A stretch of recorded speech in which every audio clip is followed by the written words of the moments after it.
സന്തോഷങ്ങളുടെ പെരുമഴ നിറച്ച് എന്നിൽ വന്നെത്തിയ ഒരു വസന്തമാണ് ഈ ഉറങ്ങുന്നത്. എൻ്റെ 31-ാം വയസ്സിലെ പുണ്യം തന്നെയായിരുന്നു ഇത്.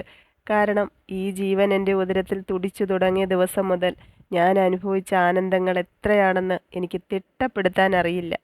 മനസ്സുകൊണ്ടും ശരീരം കൊണ്ടും ശരിക്കും ഒരു അമ്മയായതും ഗർഭകാലം ആസ്വദിച്ചതും ആ സമയത്ത് തന്നെയായിരുന്നു. കിടുന്നതിന് മുമ്പ് ഒരാളിക്കത്തിലുണ്ടാവുമെന്ന് കേട്ടിട്ടില്ലേ? അത് തന്നെയായിരുന്നു എൻ്റെ ജീവിതം. എൻ്റെ മോനുക്കുട്ടൻ്റെ 1-ാം പിറന്നാൾ എത്തും മുമ്പേ ഞാൻ എൻ്റെ ജീവിതത്തിലെ വില്ലനുമായി പ്രണയത്തിലായി. 2017 മാർച്ച് 8-ന് എൻ്റെ 3-ാമത്തെ കീമോയ്ക്ക് ഡേറ്റ് തന്നിരുന്നു കേട്ടോ. പക്ഷേ ഞാനത് വിദഗ്ധമായിട്ട് ഡോക്ടറോട് പറഞ്ഞ് അതിൽ നിന്നൊരു മാറ്റമൊക്കെ വാങ്ങിച്ചു. എൻ്റെ കുഞ്ഞിൻ്റെ 1-ാം പിറന്നാളാണ്, ഡോക്ടറെ ഒന്ന് മാറ്റി തരണമെന്ന്.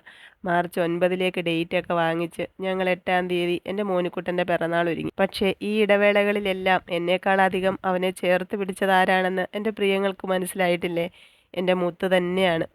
അപ്പോൾ അവൻ്റെ അച്ചാച്ചനില്ലാതെ അവനില്ല. അതുകൊണ്ടെന്താ, അമ്മയുടെ സ്നേഹവാത്സല്യങ്ങൾ ഇമ്മിണി കുറഞ്ഞാലും അച്ചാച്ചൻ്റെ കരുതലൊക്കെ ആവോളം അവന് കിട്ടിയിട്ടുണ്ട്. അങ്ങനെ എൻ്റെ മോനുക്കുട്ടൻ്റെ ഒരു പിറന്നാൾ കൂടി വന്നിരിക്കുകയാണ്. എൻ്റെ മുത്തിവിടെ ഇല്ല. അവനടുത്തില്ലാത്ത എൻ്റെ മോനുക്കുട്ടൻ്റെ ആദ്യത്തെ പിറന്നാളാണ്.